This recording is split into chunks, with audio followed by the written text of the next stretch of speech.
The Wizards have traveled across the pond and will take on the New York Knicks in London, England Thursday, 3 p.m. NBC Sports Washington. As part of the NBA Global Games slate, Washington has brought some momentum with it on its journey to the United Kingdom, the Wizards winning 5 of their last 8. The Knicks, meanwhile, have lost 3 straight, and are just a game and a half above the basement-dwelling Cleveland Cavaliers in the Eastern Conference standings.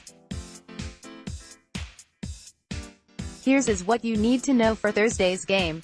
Wizards vs Knicks. How to watch what Washington Wizards vs New York Knicks, Game 45 of the 2018-19 NBA season, where the O2 Arena, London, England, when 3:00 p.m. ET TV channel. The Wizards vs Knicks will be broadcast on NBC Sports Washington, Channel Finder, live stream. You can live stream Wizards vs Knicks on NBC Sports Washington's live stream page and on the new MyTeams app. Radio, Wizards Radio Network, 1500 AM. Wizards vs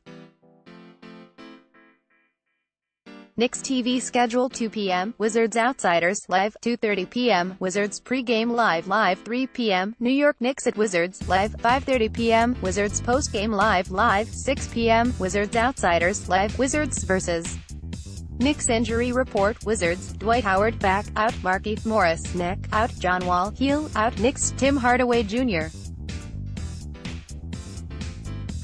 hamstring, day-to-day. Mitchell Robinson, ankle, day-to-day. Enes Kanter, personal reasons, out. Kristaps Porzingis, knee, out. Wizards vs Knicks players to watch. Bradley Beal, Wizards, with John Wall out for the season. Beal has played like a true superstar, averaging almost 30 points per contest in his last 8 games.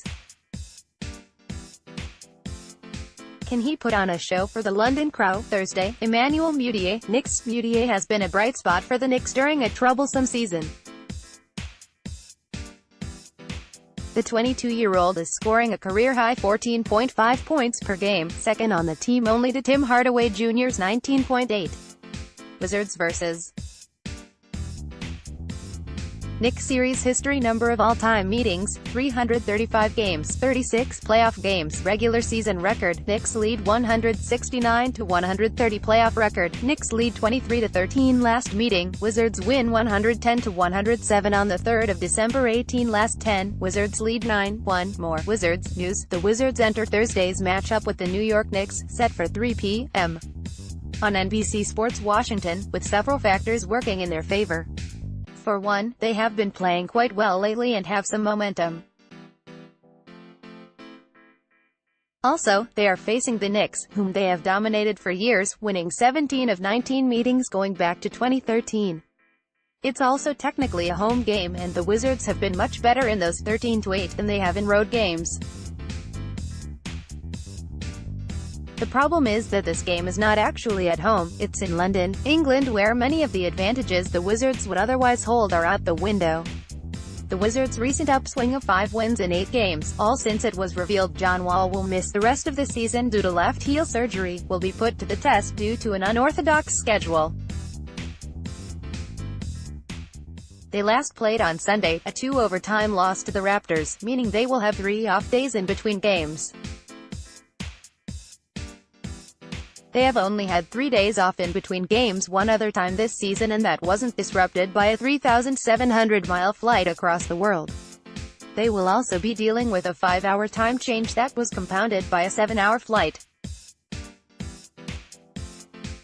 This game will be the only one for the Wizards across a stretch of 7 days. After playing the Knicks on Thursday, they return home to see the Pistons on Monday, Jan. 21. They then have 2 more off days before hosting the Warriors on Thursday. Staying sharp through all of this could be a challenge. The fact the Wizards have to burn a home game is not ideal, given they are so much better in Washington than elsewhere. The same factors road games provide, like travel and hotel rooms, will still apply.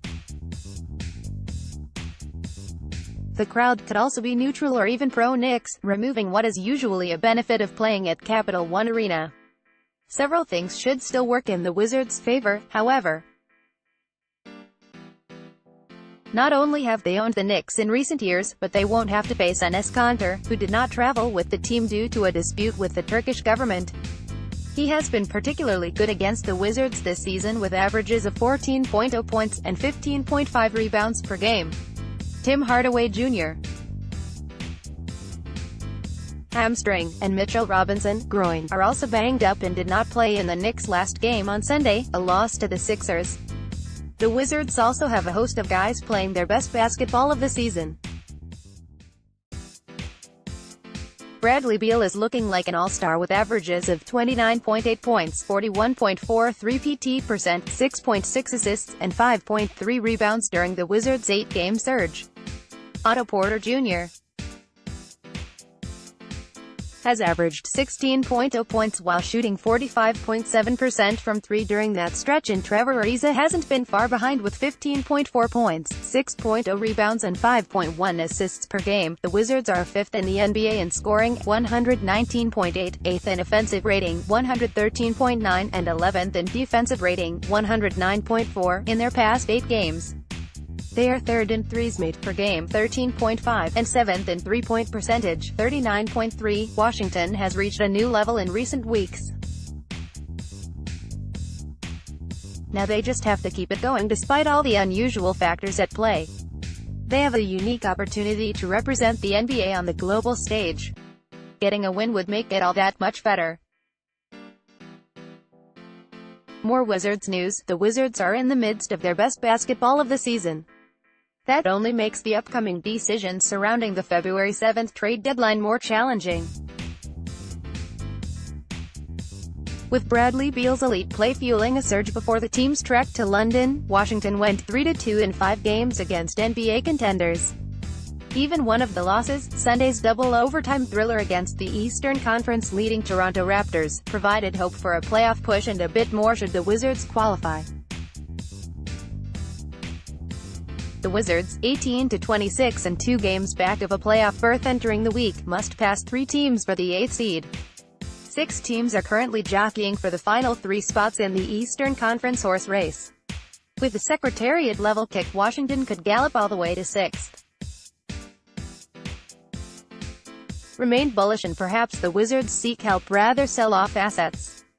Pulling that off without adding to the luxury tax bill would make team president Ernie Grunfeld quite the contortionist. If reaching the postseason for the 5th time in 6 years remains the goal, get twisty. Now for some reasons why the organization might choose another path despite the ample pluck shown by the active players. Since the 2012-13 season, a team sitting 2 or more games back of the 8th seed as of Jan.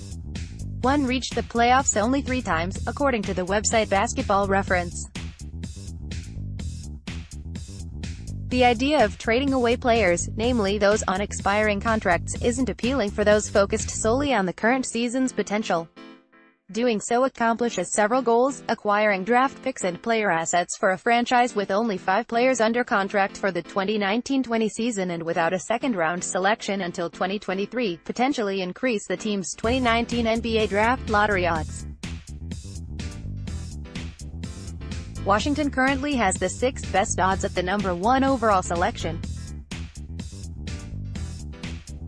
Landing that pick likely means selecting Duke's runaway top prospect, Zion Williamson. Targeted trades could create future salary cap space.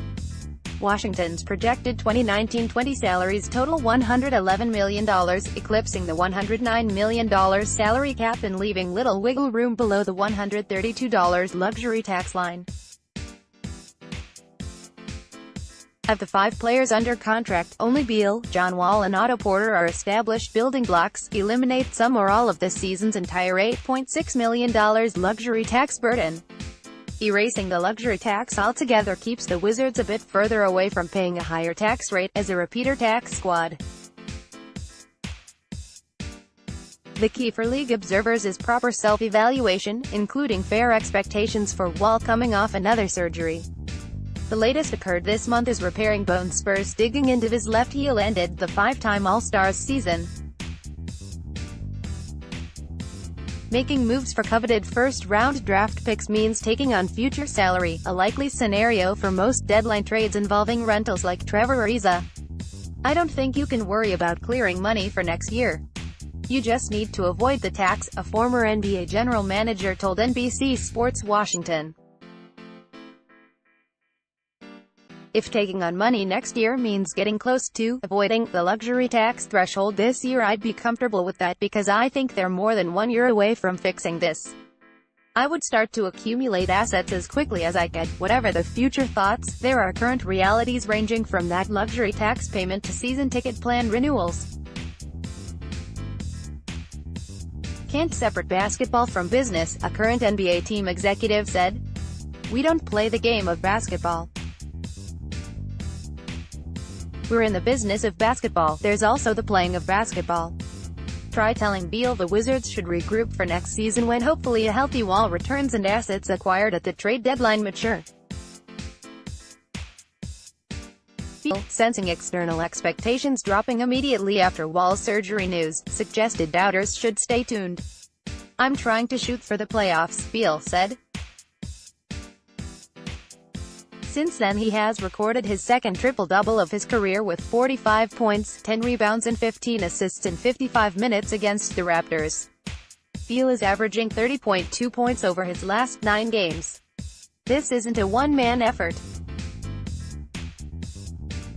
Guard Tomas Satoransky also recorded a triple-double over the weekend while Ariza fell a rebound shy against Toronto. Big moments for Otto Porter, Thomas Bryant and Jeff Green come regularly. Beal's hopes and forewarning for doubters won't stop many outside the organization from focusing on the allure of salary cap flexibility and asset gathering above all. Both sides have merit. Washington can only make substantive moves in one of those directions before the February 7th trade deadline.